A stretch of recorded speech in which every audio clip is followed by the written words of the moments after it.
Good morning, crickets. Today we're gonna start off with our morning calendar. So we're still in the month of May, and we're gonna start with our song, our weekly song. Are you guys ready? Sunday, Monday, Tuesday, Wednesday, Thursday, Friday, Saturday. Sunday, Monday, Tuesday, Wednesday, Thursday, Friday, Saturday. Today is Thursday. Today is Thursday. Today is Thursday all day long. Today is Thursday and we love Thursday. Today is Thursday all day long. All right, my friends, we're gonna jump down 1, 2, 3 boxes, and we're gonna see what comes after. Yesterday was Wednesday, May 13th. Let's think about what could come after the number 13. Let's count all together, okay? 1, 2, 3, 4, 5, 6, 7, 8, 9, 10, 11, 12, 13, 14. That's our next number. And 14 is gonna go right under Thursday because today is Thursday. So let's say the whole calendar day. Today is Thursday, May 14, 2020. Good job, crickets. And today, you guys are going to hear a book from me that I'm going to read that's called Manfish. And it's about this man that his name is Jacques Cousteau, and he loves the ocean. So he finds a way to explore the ocean and be able to breathe under the ocean and film and take pictures under the ocean of all the wonderful creatures under the sea. And you guys are going to make your very own scuba masks, and this is going to be for something really fun. Hi, crickets. How's everyone doing? And you see Riley in the back? She had to come with me today, so she's hanging out with us. Today I'm going to read you guys a book called Manfish, a story of Jacques Cousteau.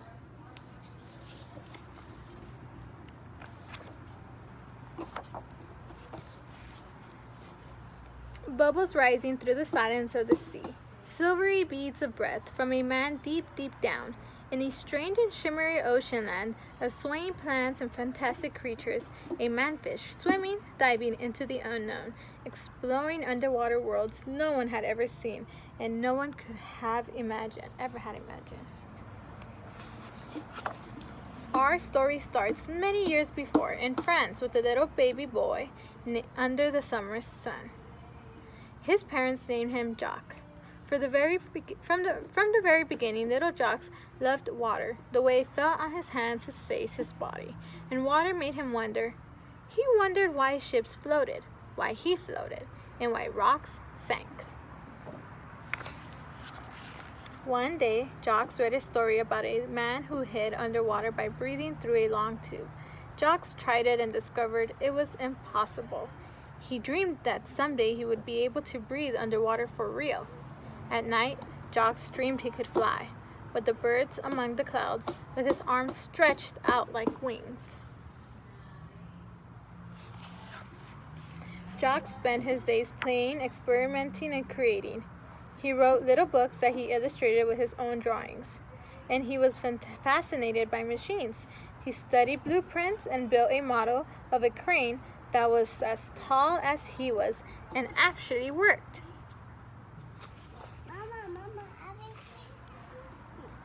Movies fascinated Jacques too. He wanted to know how they were made, how the cameras worked, and how chemicals made pictures appear on the film. Jacques saved his allowance, penny by penny, until he had enough to buy a small home movie camera. The first thing he did was take it apart and put it back together.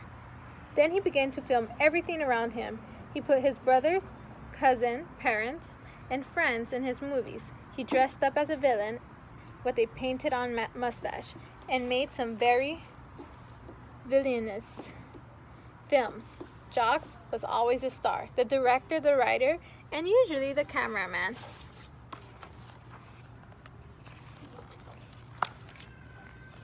When Jacques finished school, he joined the French Navy. His ship sailed all around the world, and everywhere he went, he filmed what he saw. In China, he filmed men catching fish with their bare hands. They held their breath underwater for many minutes. Jacques wondered what that would be like. One day at a beach, a friend gave Jacques a pair of goggles with rubber frames and glass to look through. Jacques wore them into the ocean. Beneath the water, he was surrounded by silvery green forests of sea plants and fish he had never seen before. Everything was silent and shimmering. It was a whole new world. When he came up, he saw cars, people, buildings, and telephone poles. Once again, he went below into the magical underwater world. At that moment, Jacques knew his life was changed forever. His eyes had been opened to the wonders of the sea. Jacques and his friends, Philippe and Didi, began to dive together. They experimented to see how long they could stay underwater and how deep they could go. Jacques created a waterproof case for his camera to film the amazing kingdom he and his friends were exploring beneath the surface. They made rubber suits to keep themselves warm and flippers to help them kick better. But Jacques wanted to stay down longer than just one breath at a time.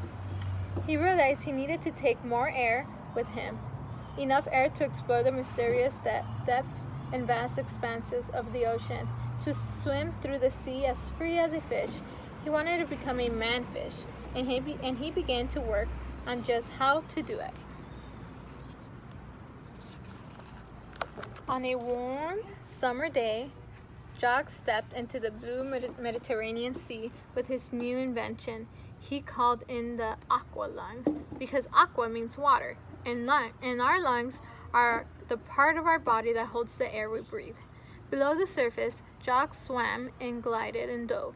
He did flips and somersaults. He stood upside down on one finger and laughed bubbles into the sea. Jacques could breathe beneath the water. Now he could swim across miles of ocean, his body feeling what only scales had felt.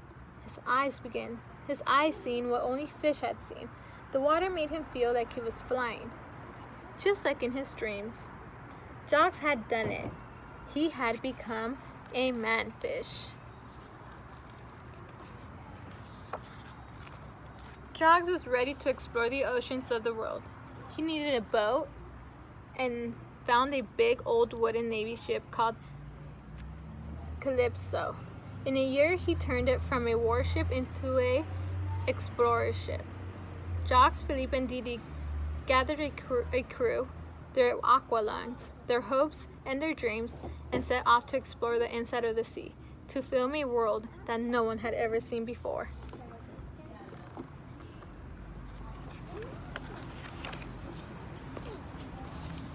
On their journey, they dove deep into a seascape of plants, green and purple prickly plants, red branchy plants, spongy plants, wispy feathery swaying plants, slow dancing to the rhythm of the sea. They discovered plants that could feed you, plants that could poison you, plants that looked like fish, and fish that looked like plants. They swam with giant whales, hitched rides on sea turtles, and made friends with porpoises with shiny eyes and smiley faces. They filmed fierce and frightening sharks, so strange and dangerous. Jacques and his crew had to build cages, not for the sharks, but for themselves, so they could make their movies without being eaten. Their cameras captured camouflage scorpionfish, ugly toads with poisonous spines. The scorpionfish are ugly toads, or they look like ugly as the toads, and with poisonous spines. Dorados, brilliant, shining fish that glowed the colors of emeralds, sapphires, and rubies. Checkerboard fish with red and white checkers from head to tail. So many different fish. Deep down, they discovered a kingdom of giant rays, fish that fly through the water with wings that swim.